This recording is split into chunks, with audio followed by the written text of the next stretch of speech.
Changer le monde dans de bonnes ondes. Changer le monde dans de bonnes ondes. Faites rimer bonheur et conscience pour plus de sens. Ici c'est Kat, bienvenue dans notre monde. Le nôtre, mais en mieux. Tous les lundis du mois. Suivez le flow pour rester à flot. Changer le monde dans de bonnes ondes. Interview de personnalités inspirantes et parcours de vie. Aujourd'hui, vol en duo. Destination, l'Equicoaching. Le lien des hommes avec les animaux est indéfectible depuis la nuit des temps. Ils nous ont accompagnés à travers les siècles, les mythes et les légendes, et font partie de l'histoire du monde et de l'humanité. Les animaux ont ce pouvoir de nous ramener à la nature, et à notre nature grâce à leur connexion instinctive à l'environnement qui les entoure, à celle jamais dénaturée par un mental suractivé. L'instinct et le ressenti sont leurs forces.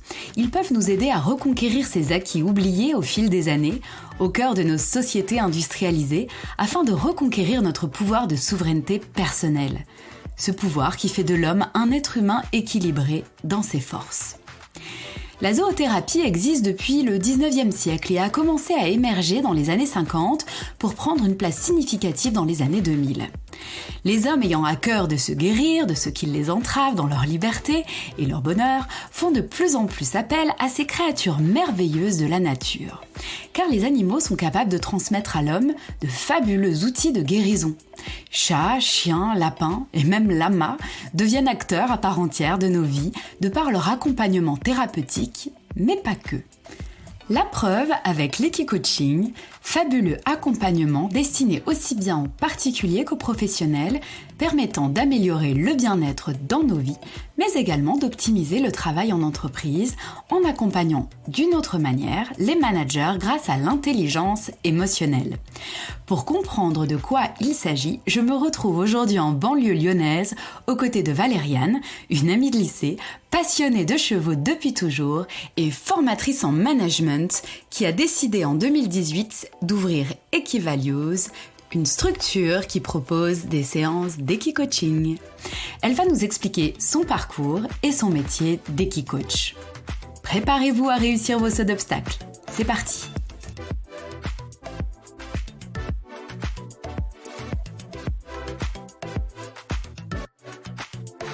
Bonjour Val, je suis ravie de t'avoir sur ce podcast, ravie de te recevoir pour parler de ton parcours, mais aussi d'Equicoaching. Peux-tu te présenter s'il te plaît ? Merci Kat déjà de me recevoir, ça me fait très plaisir également. Donc je m'appelle Valériane, j'ai 37 ans et je suis maman d'un petit garçon de 3 ans et demi et j'habite en région lyonnaise actuellement. Peux-tu du coup nous raconter un peu ton parcours ? Quelles études as-tu fait ? J'ai fait une école de commerce, moi, à Nancy, ville dans laquelle je suis originaire. Ouais. Là où on s'est rencontrés. Exactement. Il y a quelques années maintenant. D'accord. Donc, tu as fait une école de commerce et ensuite, tu es devenue commerciale ? C'est ça. Je suis tout de suite devenue commerciale. Ça a commencé même pendant mes études, parce qu'on avait un stage de 6 mois à faire. Donc, j'ai été commerciale en tout et pour tout pendant 6 ans. Et après ces 6 années de commercial, j'ai eu envie d'un nouveau défi dans ma vie et j'ai choisi d'ouvrir ma propre boutique de prêt-à-porter féminin. Tu l'as ouvert où ? Je l'ai ouverte à Villefranche-sur-Saône en 2009. D'accord. Et je l'ai fermée en 2012. D'accord. Donc ça a été assez rapide. Et tu as expérimenté. Ouais, c'est ça. Moi, je ne le vis pas du tout comme un échec parce que ça a été, c'était une superbe expérience. Ça a été pas du tout un très bon calcul financier, ça c'est sûr, mais Qu'est-ce qui t'a poussé à vouloir te lancer d'ailleurs à ouvrir une boutique ? J'ai toujours eu l'esprit entrepreneurial et volonté d'avoir mon projet à moi, de mener mon projet. Je voulais faire mon truc. Quand j'étais commerciale, c'était très facile. J'avais des facilités pour faire ce métier, mais finalement, je m'ennuyais beaucoup. Et j'avais envie d'être à mon compte. J'avais cette volonté d'être indépendante. Voilà. Bon, après, du coup, je suis devenue salariée après mon dépôt de bilan, évidemment. J'ai été embauchée en tant que manager dans la grande distribution, où j'avais une équipe de 150 personnes. Et suite à cela, j'ai été responsable de magasin dans le prêt-à-porter toujours. Et, ça t'attirait le prêt-à-porter ? Oui, j'ai toujours été sensible à cet univers-là. Avant tout, j'ai quand même toujours eu une certaine attirance envers tout ce qui concerne la distribution de produits, le retail, la grande distribution. C'est un univers qui m'intéresse, que je trouve oui, qui t'appelle. Ouais, que je trouve formateur, qui a trait en fait aux gens, hein, puisque finalement les gens consomment. Et comment ils consomment, comment on leur fait acheter, Oui, c'est le comportement en fait de l'acheteur qui t'intéressait dans ce parcours. C'est ça. Et qu'est-ce qu'on fait en point de vente par rapport à ce comportement du consommateur ? D'accord. Donc déjà l'individu était au centre quelque part, démarche, oui. J'en avais pas conscience à l'époque. Ouais, d'accord. Mais quelque part, oui. D'accord. Bien sûr.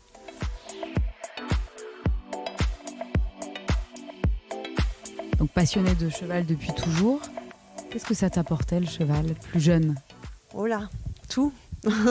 À ce point ? C'est une vraie passion. Moi, monter à cheval, c'est comme respirer. Hein. Si je peux pas le faire, je suis pas bien. Je suis en apnée. Déjà, j'ai cette connexion avec l'animal qui est depuis autant que je puisse me rappeler. Ça t'apportait quoi quand tu étais plus jeune ? Quand tu étais ado, enfant Alors, je sais pas à partir de quel âge tu as commencé à monter ? Moi, j'ai commencé vers 6-7 ans et ça a été thérapeutique pour moi dans le sens où, comme beaucoup d'ados, j'ai eu des périodes où j'étais pas bien dans ma peau et le cheval m'a littéralement maintenue en vie parce que, quand on a un peu des pensées noires, je me disais, attends, samedi, il y a cours de cheval, donc attends, samedi avant de faire une bêtise et finalement, pendant quelques années, ça m'a vraiment littéralement maintenue en vie.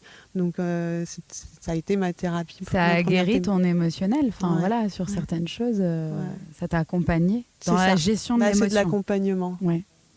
Ça a été vraiment toi un appel, c'est pas tes parents qui t'ont dit on va t'inscrire à l'équitation. Toi, tu savais en fait, tu étais attirée à 6-7 ans par l'animal déjà. J'ai toujours été très attirée par tous les animaux. J'aime les animaux déjà et je sais pas, c'était une évidence en fait, hein, il fallait que je fasse du cheval. Personnellement, moi, c'est un besoin d'être sur un cheval. C'est parce que tu es cavalière. C'est mon aussi. meilleur endroit. Voilà. Donc là, aujourd'hui, oui, je pratique l'équitation en compétition de saut d'obstacles. Et ça m'apporte aussi le challenge, ça m'apporte les sensations que je peux ressentir quand on saute des obstacles. C'est une sensation très particulière. Et il y a ce lien avec le cheval qui fait qu'à partir du moment où moi, je monte sur un cheval, je suis bien.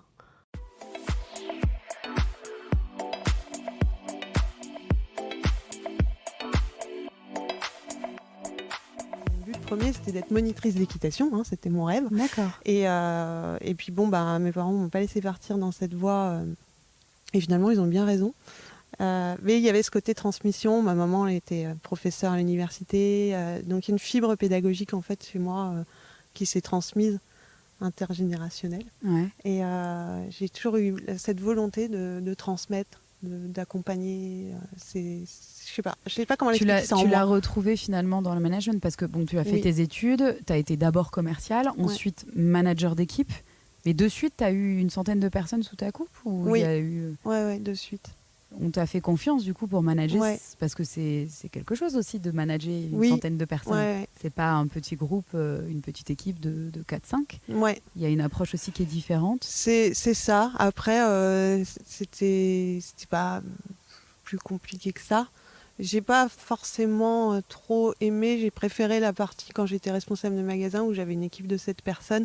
Parce que ça, on était beaucoup plus dans la proximité. Finalement, quand on en a 150... l'échange humain, il est très surfait, très, très rapide. Et en fait, c'est comme si on était au-dessus d'un jeu avec des pions qu'on met à un endroit. Mais c'est pas de l'humain, en fait, c'est pas le management tel que je l'entends. J'aimerais juste revenir sur une chose. Quand tu passes de commercial à manager, c'est une volonté personnelle de plus être forcément sur le terrain à vendre et ensuite ouvrir ta boutique parce que tu as été commercial avant d'ouvrir la boutique. Oui, j'étais commercial. J'ai commencé comme commercial et après j'ai ouvert ma boutique. Et il faut savoir une chose, c'est qu'en France, à partir du moment où j'ai ouvert ma boutique, je suis devenue atypique sur mon CV. Je suis passée du commercial au commerce. Et après, repasser du commerce au commercial, c'est très difficile, puisqu'on ne rentre plus dans la case. Donc ça, j'ai toujours été Ça t'intéressait confrontée à ça. Ça ne m'intéressait plus, mais dans tous les cas, je n'aurais pas pu le faire. Et du coup, je suis restée nécessairement dans le commerce, mes côtés commerçants, finalement, même en tant que manager, puisque j'étais salariée d'un commerçant. Donc j'ai été un peu, de fait, enfermée dans cette voie-là, même si ça peut représenter une évolution. Mais le plus important, c'est que quand j'ai été manager, j'ai pu former des gens. J'ai pu former des gens en métier, des pratiques, j'ai créé des choses aussi. Et cet accompagnement, ça a été une révélation. Et là, je me suis dit, en fait, c'est ce qu'il faut que je fasse. Et puis, basé sur, du coup, tout, au final, 13 années d'expérience professionnelle en entreprise, je suis devenue à plein temps formatrice. Il y a eu une révélation au moment où tu es devenue manager Ouais. qui t'a conduit à aujourd'hui. Et aujourd'hui, qu'est-ce que tu fais Alors aujourd'hui, je suis formatrice, donc, notamment sur des thématiques managériales et de développement personnel. Tu t'adresses à qui ? Alors j'ai plusieurs parties dans mon activité. J'ai une partie où j'accompagne des jeunes qui sont en BTS, en alternance sur une filière commerciale. D'accord. Je fais également des formations professionnelles classiques. D'accord. Donc ça peut être vraiment divers et varié. Nouveau manager, promu manager, comment j'appréhende mon métier, gestion de conflits, prise de parole en public, enfin toutes ces thématiques-là. Et puis j'ai une partie d'Equi-Coaching où je fais donc de l'accompagnement facilité par le cheval. D'accord. Donc cette partie-là, c'est ma partie de cœur. Faire de l'Equi-Coaching, en fait, pour moi, c'est vraiment rassembler mes deux passions. J'ai une passion de mon métier et j'ai une passion des chevaux. Et j'ai l'opportunité de pouvoir avoir les deux en un. Et ça, c'est juste top, en fait. Et l'Equi-Coaching, tu as connu comment ? Alors, l'Equi-Coaching, en fait, il y a quelques années, j'avais vu un article qui parlait de ça. Et là, ça a fait utile. C'était une révélation. C'est le job de ma vie. C'est juste ce que je veux faire dans la vie, quoi. Ouais. C'est vraiment... c'est une révélation. Et là, je me suis dit, faut que je le fasse.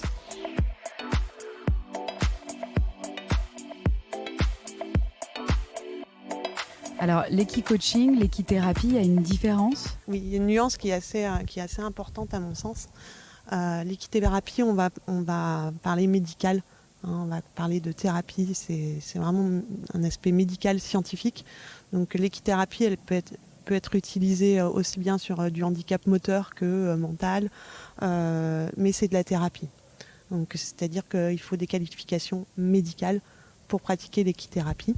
Et l'équi-coaching, on est sur de l'accompagnement, sur de la formation, du coaching. Donc là, on va aller jouer sur l'humain, sur l'émotionnel, mais sans cette notion scientifique.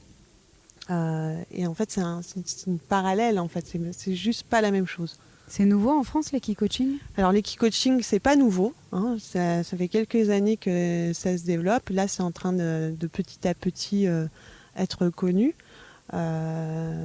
Et reconnu aussi comme une formation en proprement parler. Après, dans l'équi-coaching, on peut faire différentes choses. Moi, mon cœur de cible, c'est de l'accompagnement, notamment auprès de managers. Maintenant, on peut faire de l'équi-coaching à titre individuel. Quelles sont les thématiques que tu abordes au travers de l'équi-coaching pour accompagner les entreprises ? Alors, elles peuvent être diverses. C'est tout ce qui va toucher... ça peut être l'intelligence émotionnelle, les différentes soft skills, les différentes compétences humaines. Alors ça peut être esprit d'équipe, ça peut être leadership, ça peut être confiance en soi, gestion du temps et du stress. Les thématiques sont assez variées, finalement. Oui, donc du coup, toi, tu t'adresses vraiment aux managers ? Alors, des managers ou des commerciaux, n'importe qui travaille en équipe, finalement, ou qui est amené à communiquer avec un autre être humain en entreprise. Parce donc que tu beaucoup de monde finalement. Oui. Tu as vu des déficiences à ce niveau-là ? Alors, je pense qu'aujourd'hui, il y a des déficiences de communication entre les personnes en entreprise qui peuvent engendrer un tas de petits quiproquos, de conflits, voire pire, voire des risques psychosociaux. Qu'est-ce que tu appelles risques psychosociaux ? Les burn-out, les suicides, les arrêts à long terme, les dépressions, qui peuvent coûter très cher à l'entreprise et qui évidemment ne sont pas sains pour les êtres humains. Donc je suis convaincue que si on apprend à communiquer sereinement entre chacun, on peut s'éviter un tas de problèmes en fait dans la vie. Même si je pense quand même que la guérison, elle est déjà propre à soi. Enfin, je veux dire, elle est individuelle. Alors, avant tout, évidemment, quand je parle de communication, savoir identifier son propre canal de communication, comment on communique nous, ça nous aide à communiquer avec les autres.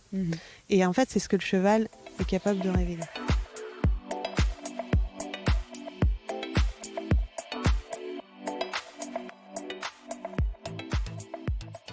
Oui, c'est ça qui est intriguant. Comment un cheval peut accompagner dans une démarche, alors je ne vais pas dire thérapeutique, on va dire de coaching du coup. Oui, voilà. Dans une démarche, c'est le coach, le cheval, c'est ça. D'accord, alors explique-nous. Alors le cheval, c'est presque un peu magique, mais ça ne l'est pas du tout en fait, parce que c'est scientifiquement parlant, le cheval c'est un animal qui n'est pas doté d'un cortex préfrontal, il fonctionne uniquement avec son cerveau limbique. C'est une proie qui a développé des sens exacerbés et qui vit dans l'émotion. Il n'a pas de capacité de raisonnement. Donc en ce sens, le cheval n'est pas capable de jugement sur l'humain. Donc il vous voit arriver, il s'en fiche que vous ayez les cheveux rouges, que vous soyez PDG ou hôtesse de caisse, c'est pas son problème. Ce qu'il voit, c'est vous, à l'intérieur de vous, votre émotion. Et le cheval, par son histoire, est capable de nous renvoyer notre image, de s'adapter à notre image, tel un miroir grossissant. Et on appelle ça le cheval miroir. D'accord. Il est tellement sensible, il ressent tellement nos émotions que ses réactions vont être en fait un miroir de nos émotions. D'accord. Donc quand on va... Le fait qu'un animal de 500-600 kilos nous mette face à nous-mêmes, déjà le message il va être beaucoup plus impactant parce que c'est un animal, c'est pas un autre être humain qui va nous dire « Ah bah vous êtes comme ça, vous fonctionnez comme ça ». C'est l'animal qui va le révéler. Donc en ce sens, le feedback déjà il est instantané. C'est tout de suite, c'est pas après. C'est le cheval, il se dit pas, je vais réfléchir, alors comment il est, je vais analyser, puis alors je vais lui montrer ça. Non, il en est incapable. Donc c'est instantanément qu'on est face à nous-mêmes, même si en fait en face de nous c'est le cheval. Mais c'est nous-mêmes. Révélateur d'émotions, en fait. C'est ça, révélateur d'émotions. Et médiateur, du coup. Du coup, médiateur. Parce qu'en fait, le cheval dans ce triptyque, parce que si on explique bien aux auditeurs, quand tu fais un coaching avec alors, je sais pas, un patient, je sais pas comment on appelle un participant, un stagiaire. Parce qu'un patient, ce serait de l'ordre plutôt thérapeutique, on est d'accord. Donc un participant, donc il y a le participant, le cheval et toi. Oui. Donc en gros, vous faites des exercices avec le cheval, ça va révéler des choses et toi tu viens pour... tu te positionnes comment, du coup, dans ce triptyque-là ? Exact, ouais, c'est ça. En fait, on est à 3. Donc, c'est le cheval qui fait le gros du job. D'accord. Et moi, je vais lire. Et je vais lire ce que je vois. Donc, j'observe aussi énormément la gestuelle, toute la communication non verbale et donc aussi paraverbale, gestuelle et paraverbale du participant. Et, je vais regarder le cheval, ce qui renvoie, et je vais lire en fait ce qui se passe. D'accord. Je vais lire ce qui se passe et comme en général il y a une longue discussion en amont avant de se retrouver face au cheval, je vais transposer au monde de l'entreprise ce qui se passe.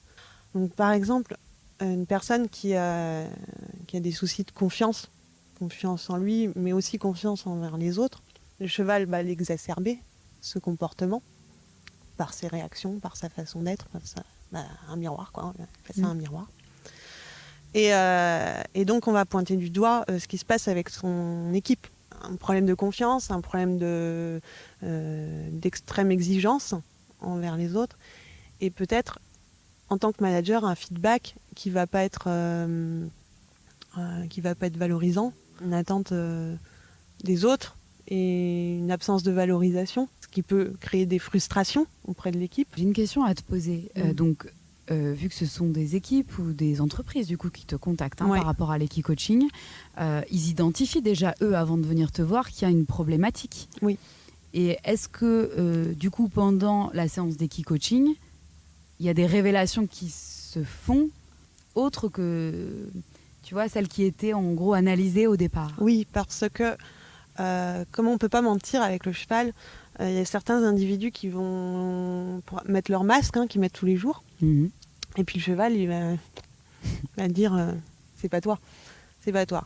Et le fait que ça soit mis en avant, mis en lumière, ça apporte une réelle prise de conscience du participant, de se dire ah mais en fait je peux pas le tromper lui, donc là je suis pas moi-même. Les participants sont ouverts à justement, parce que tu sais quand tu portes un masque, il y a des choses des fois qui peuvent te choquer. Parce que tu ne te percevais pas comme ci, comme ça. Alors, ouverts, ils peuvent ne pas l'être, puisque, évidemment, c'est pas forcément toujours évident d'être face à soi-même. Ouais. Ça crée beaucoup d'émotions, mais souvent des larmes. Oui, on est vraiment en plein dans le cœur en plein cœur de l'émotion. Ça peut être très, très déstabilisant. Maintenant, on est quand même toujours, évidemment, dans une démarche bienveillante. L'idée, c'est voilà, on voit ça. Qu'est-ce qu'on peut en faire ? Comment je peux agir avec ça ? Qu'est-ce que je peux changer ? Et puis on essaye d'avoir un réel engagement de la personne.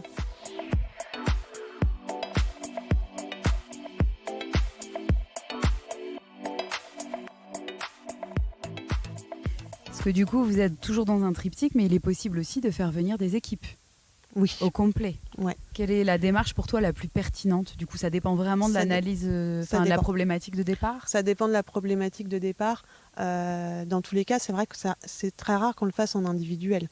D'accord. Quand on le fait dans le cadre d'une formation, on le fait la plupart du temps. Soit c'est une équipe, soit c'est divers membres de l'entreprise qui travaillent ou pas ensemble. Mais il y a toujours plusieurs personnes. Donc vous êtes plusieurs autour du cheval alors du coup. On va faire différents ateliers. Il y a des ateliers où un participant va être en individuel avec le cheval et les autres observent. Et il y a aussi des ateliers où on va demander à des groupes de venir, un groupe de 4 par exemple, de venir faire quelque chose et du coup de se positionner, qui va se mettre où, de s'organiser. Ça dure combien de temps ? C'est sur une journée. Une journée complète. Ouais. Et une journée suffit ? Oui, alors c'est ça qui est formidable, c'est qu'on n'a pas besoin d'en faire des tonnes. C'est tellement impactant qu'une journée ça change. Après, moi je refais le point avec l'entreprise quelques semaines plus tard. On voit où on en est, on voit ce qui s'est passé. On alterne entre des ateliers auprès des chevaux et on se réunit dans une salle pour faire des feedbacks en fait des ateliers, puis pour échanger autour de la séance. Voilà, qu'est-ce qui s'est passé, comment on fait, et par rapport au cas précis. Et le ressenti souvent ? Alors le ressenti, ce qu'on nous a souvent dit, c'est que y a un avant et un après. Ah oui, c'est fort. Ouais. C'est fort. Et c'est presque magique en fait. Alors, et clairement, ça agit sur la communication, la synergie de l'équipe ? Oui. Alors, on peut travailler une thématique esprit d'équipe. Ça fait partie, on a plusieurs thématiques qu'on peut aborder. Okay. Donc, ça peut être leadership, ça peut être confiance en soi. En fonction d'une problématique et d'une thématique ou de plusieurs, je ne sais pas combien tu peux en traiter dans une séance d'une journée, mais c'est défini en amont en fait avec l'entreprise dans un audit en amont. Ce que tu vas faire en fait avec le cheval et comment il va. Pour voir quel type d'exercice, quel cheval déjà je vais utiliser parce que j'en ai plusieurs et je les sélectionne. Il y a un vrai travail sur les chevaux déjà parce que c'est pas n'importe quel cheval en fait que je vais utiliser. Il faut des chevaux qui soient assez sensibles, mais pas trop non plus, pas peureux de l'homme. qui a un intérêt envers l'homme et qui garde une certaine sensibilité, qui soit quand même calme, parce qu'on reste dans la sécurité quand même. Ce sont des chevaux qui sont montés de toute façon, qui ont l'habitude de l'homme. Oui, alors après on monte jamais dessus avec l'équi-coaching, mais ça se fait tout à pied. C'est vrai que moi, ce qui me paraît évident, en fait, l'est pas forcément. Non, parce que c'est quelque chose qui est... Enfin, moi, personnellement, je ne connais pas. Après, je m'étais renseignée un peu sur l'équithérapie, qui est donc une démarche différente, où par contre, là, tu peux monter sur le cheval. Non, l'équi-coaching, on ne monte jamais à cheval, tout se fait à pied, aux côtés de l'animal. D'accord.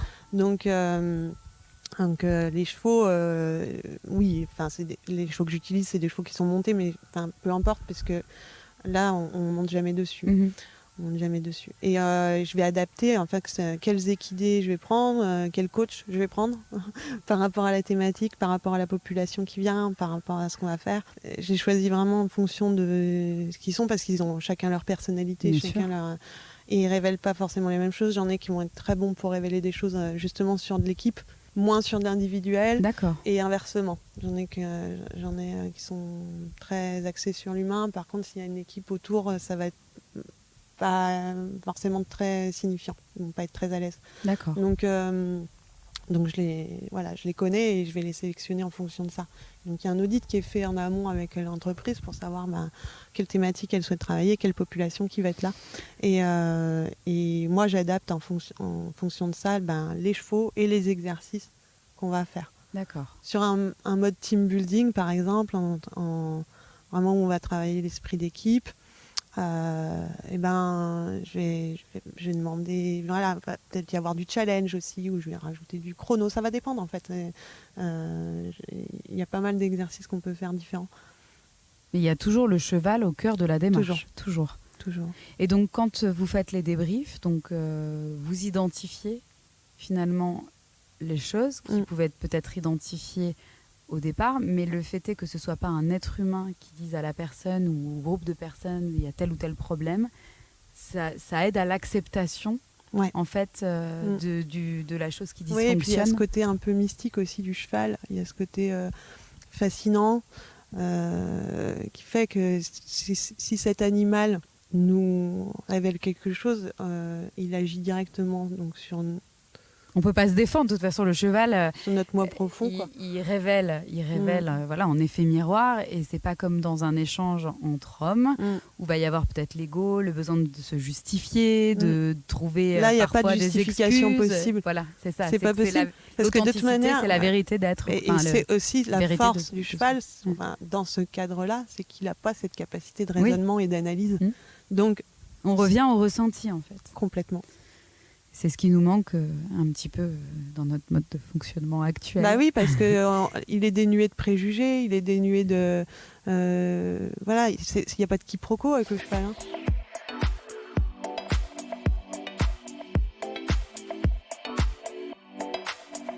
En termes d'entrepreneuriat, de management, quelle est la vraie valeur ajoutée par rapport à l'équi-coaching, parce qu'il y a plein de méthodologies maintenant d'accompagnement au sein des entreprises pour accompagner le management d'équipe, etc. Enfin, il y a plein de choses. Les entreprises ont recours des fois à des choses très originales aussi. Quelle est du coup la force pour toi de l'équi-coaching ? L'équi-coaching, la force de l'équi-coaching, c'est que c'est tellement impactant, mais dans le moi profond des gens, que les changements sont... C'est vraiment une graine qu'on plante. Ouais, c'est pas de la surface, quoi. Enfin, c'est pas comme une formation. Alors, toi, quand on a je devrais pas le dire parce que j'en dispense, mais c'est pas comme une formation classique en salle où, ça se passe bien quand ça se passe bien. Il y a un intérêt à ces formations. Après, oui, mais en fait, c'est très éphémère. En fait, les changements qu'on opère suite à une formation qu'on fait, une formation classique. Le cheval, comme ça nous change en profondeur. Ça nous révèle en profondeur, ça s'inscrit vraiment sur du long terme. Et l'intérêt pour l'entreprise, c'est justement de ne pas avoir besoin de remettre des piqûres de rappel tous les 6 mois à ses collaborateurs sur une formation type management. Et justement, c'est complémentaire parce qu'au final, tu peux très bien faire de l'équi-coaching pour aller chercher les choses en profondeur à transformer ou planter de nouvelles graines pour amener l'équipe à fonctionner d'une autre manière, et en même temps rajouter un niveau, une couche, je dirais pas superficielle, mais autre, parce que c'est une autre dimension en fait. Là, tu es vraiment au cœur de la chose. Ramener des formations complémentaires pour compléter. Alors non, évidemment. Tu vois, moi, je faisais le comparable entre l'un et l'autre. Bien sûr que les deux peuvent être complémentaires, mais l'intérêt de l'équi-coaching par rapport à une formation plus classique, c'est que l'impact va être inscrit beaucoup plus sur le long terme du coup. Complètement, d'accord. Et ça dénigre pas les formations en salle parce qu'elles sont nécessaires et on peut pas faire de l'équi-coaching pour tout. Il y a des formations aussi métiers, des formations techniques. Enfin, il peut y avoir plein de choses. Et puis, par exemple, ma formation prise de parole en public, on va pas le faire en équi-coaching, bien qu'on puisse révéler une certaine confiance en soi, une démarche, une volonté d'aller, de s'affirmer, etc. N'empêche, toutes les techniques qu'on va apprendre dans des formations classiques, elles sont essentielles également. Après, elles sont théoriques. On n'est pas sur l'émotionnel, on n'est pas en tout cas sur le ressenti. C'est ça. Est-ce que tu vois une ouverture par rapport aux entreprises aujourd'hui, une ouverture vers ces nouvelles pratiques? Oui. C'est une quête de sens finalement, dans une démarche entrepreneuriale ou managériale. Il y a une quête de sens, de revenir finalement à la source. Pourquoi ça dysfonctionne? Tu le vois, ça? Oui.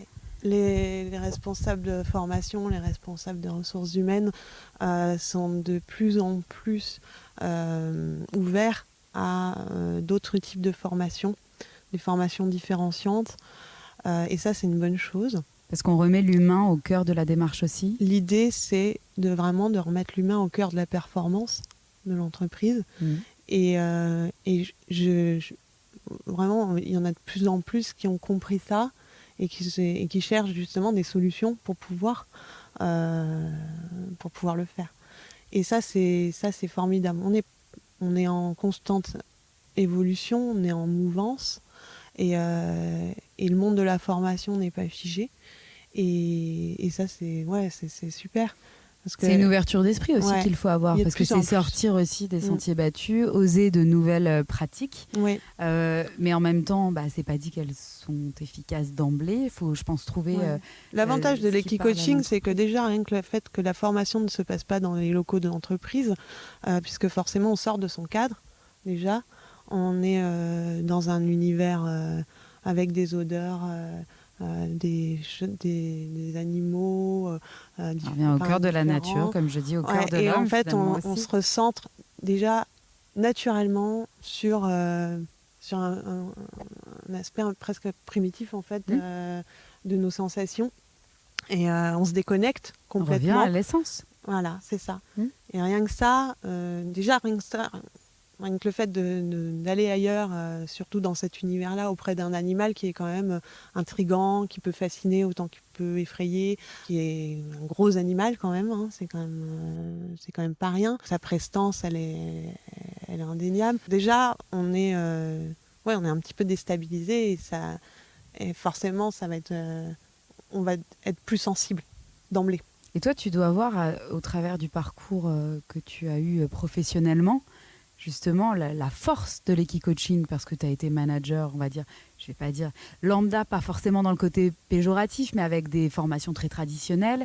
Et du coup, tu peux faire un comparatif entre ce qui a existé, ce qui était mis en pratique à un moment donné dans les entreprises, et ces nouvelles pratiques. Oui, moi, des formations, j'en ai suivi et j'en ai dispensé et j'en dispense. Donc, je peux voir l'évolution et je peux voir la différence entre une formation via l'équi-coaching et une formation très classique comme on a pu en avoir. On ne parle pas de la même chose en fait. Très intéressant. En tout cas, merci beaucoup à toi pour ton intervention. J'étais vraiment ravie de te recevoir sur ce podcast, de découvrir aussi ce qu'est l'équi-coaching et de le faire découvrir aussi. Merci à toi et à très vite. Merci beaucoup, Kat.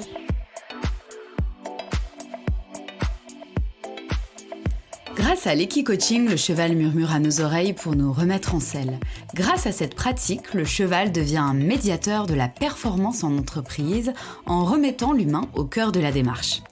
Être un manager bien dans ses baskets permettra pour sûr d'accompagner au mieux son équipe dans la bienveillance et surtout la justesse. Si vous souhaitez aller plus loin et contacter Equivalues, je vous mets toutes les infos dans la bio de l'épisode. Sans solidarité, performance ni durable ni honorable. François Proust, maxime à l'usage des dirigés et de leurs dirigeants. La recherche de performance au sein des entreprises par la reconquête du bien-être du salarié amène aussi à se questionner sur la recherche de profit, les avancées technologiques, l'industrialisation. Alors rendez-vous la semaine prochaine pour un épisode en apesanteur, 5 minutes de réflexion, de poésie et de philosophie autour du thème de notre désinvolte évolution. Restez connectés!